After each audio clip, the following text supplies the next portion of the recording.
Are you looking for a way to scale your short-term rental business and buy more properties? Well, co-hosting might be the right fit for you. Welcome to the Co-Host Coach podcast with Joe Roney. This episode of the Co-Host Coach is brought to you by Savvy STR Agents. If you're looking to buy a short-term rental, then contact the STR Savvy Agent team at savvy.realty. Hey guys, welcome to another episode of the Co-Host Coach. I am Joe Roney, and this week we are going to be talking all about guest experiences, right? And I know I've talked about this before. Excuse me. Everybody knows my wife and I, we go in and design. We do some great things on the interior of the houses, but we also do some really big things on the exterior of the houses as well.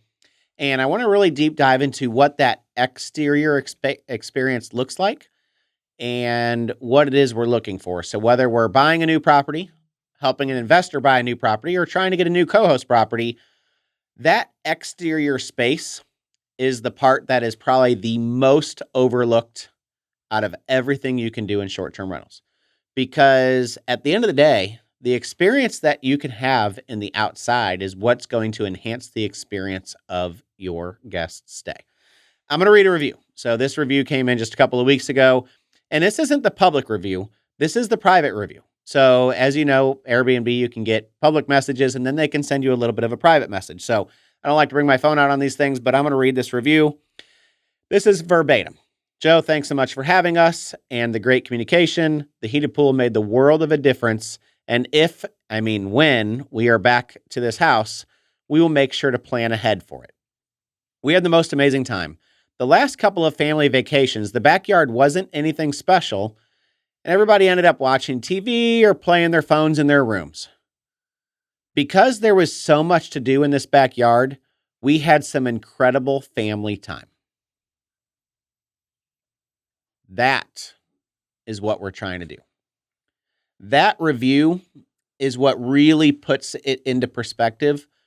And I'll tell you a little bit about this backyard. This house was a short-term rental for 4 years before my client bought it, and we ended up redoing the backyard. And, it was a really beautiful 4-bedroom, 3.5 bath house. They had some bicycles in the garage, and it was great. But they had this big backyard that was just grass, and, they had a gas grill back there. But that was really it. They didn't even have any patio furniture back there. And our client went in and invested about $75,000 into this property. Now, that property, prior to us doing this backyard renovation, was doing about $60,000 to $70,000 a year in gross revenue.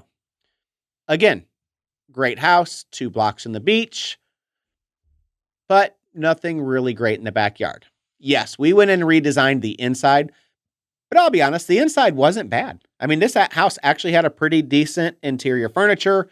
It had some pretty decent stuff, but the backyard had nothing. It was a clean slate. So we got to designing, and we obviously had talked with the owner before he bought this house on what it would take to take this property to the next level. And he put in an in-ground pool, but then it's one thing just to say, okay, I got a pool, right? Surrounding the pool, we did turf with bricks in it. We did a putting green. We put a little fence up around where the air conditioner and the pool heater is, so it's not really an eyesore.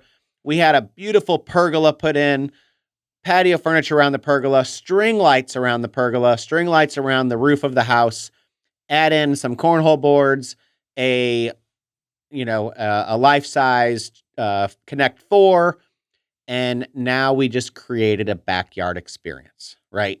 So now this house that was doing $60,000 to $70,000 for the entire year, we just did $70,000 in May, June, and July. We still have 9 more months of the year to do another $70,000, and we're predicting it's going to be somewhere around $140,000 to $150,000 in revenue. We didn't just put in a pool, right? We could have taken that house from a $70,000 a year house to a $100,000 a year house by just putting in a pool. And it could have even been an above ground pool. We created an experience.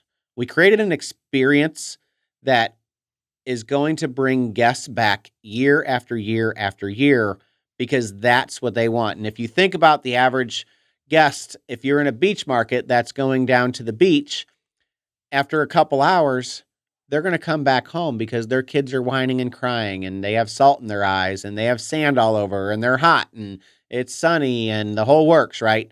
We've all had those experiences where we took our kids out to the beach and we're like, oh my God, that was a nightmare. And yes, it's great. We love it. We want to do everything we can for our kids, but they'd be much happier in the pool. And now these families are coming back to our house and having this really amazing experience.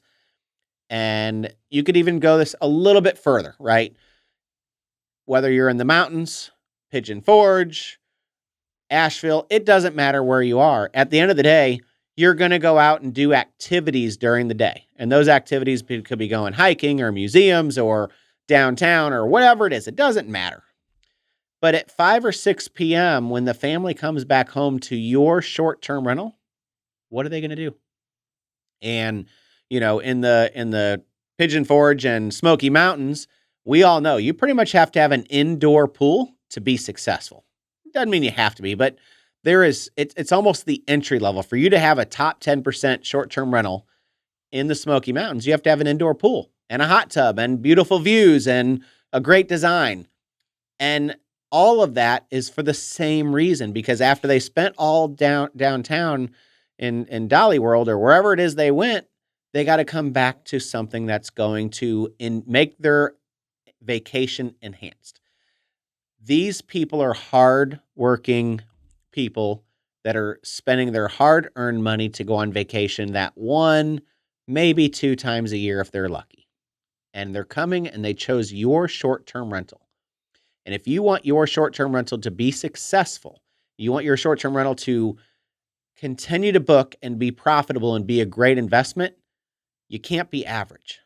You got to put in the experience. You got to put in the amenities. And it can't just be like, ooh, I hear it all the time. Joe, what amenity can I add that's going to take my property over the top?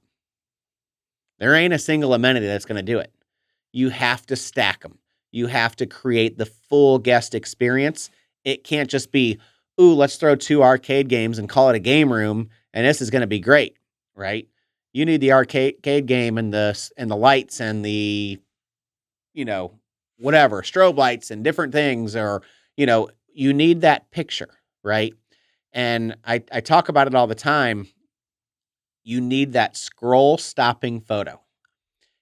If you do nothing today, then take your best outdoor picture and go to Box Brownie and for $4 have them put in a sunset in it. And don't do this on ChatGPT because I've tried it. It's free, but it's not quality. Go to Box Brownie, take a couple photos, shoot it over, tell them to put a really great sunset on this picture, and it's going to take that picture and enhance it. They can even light up your string lights for you or do those different things. And that scroll stopping photo is what's going to sell your house. It's what's going to sell your property for them to come and vacation at. So when you're adding co-host properties or adding properties that you want to purchase for yourself, or you're wanting to do value add, always start outside. That is going to be the biggest bang for your buck. You can have an average indoor property and a really awesome outside and be successful. You cannot have a really awesome interior and no outside and be successful. Not to be in the 90th percentile, not to be in those top 10% of homes. Doesn't mean you can't be successful. I take that back. Obviously, you can be successful, but what your level of success is and what my level of success is may be different. I want to be the top home. I want to be the properties that everybody wants to book. And we're doing that by value stacking not only the exterior and the interior and creating the whole package. So, like I said, whether you're going out and buying your first short-term rental, 5th short-term rental, or 10th, the outdoor space is going to be the most important part that you need to look at. If you look at the best short-term rentals in the industry, they all stand out because of that outdoor space. And it could be that half-acre lot that you put in a pickleball court and a putting green and a pool and a fire pit, like one of my clients did earlier this year in Panama City Beach, and they're crushing it. Like, they didn't get it live for the summer. They waited till, they took them a little bit longer than what they wanted, but they made the most amazing outdoor experience that I've seen in a Panama City Beach house of anywhere. And it's on my Facebook. You can go and check it out. I've posted it. It is really awesome. but it's a really great property, and there's no other property like it. They took it over the top. So, that's the kind of experience that people are looking for. That's what's going to make your property successful. So that's all I got for this week. It's all about that guest experience. Keep pushing along, though. You're going to get 5-star reviews. I actually, know what? I'm going to add one more thing. 5-star reviews, when you create an experience like that, it's an automatic. Those properties that we've done these really amazing updates to have 35-star reviews in 3 months, 4 months. Like, every single guest is raving about this property because it's that great, right? We're creating that experience. So if you want to continue to get 5-star reviews, this is the way to do it. Start on the outside, create the experience. Till next week, thank you for joining the Co-Host Coach. I'll see you next time.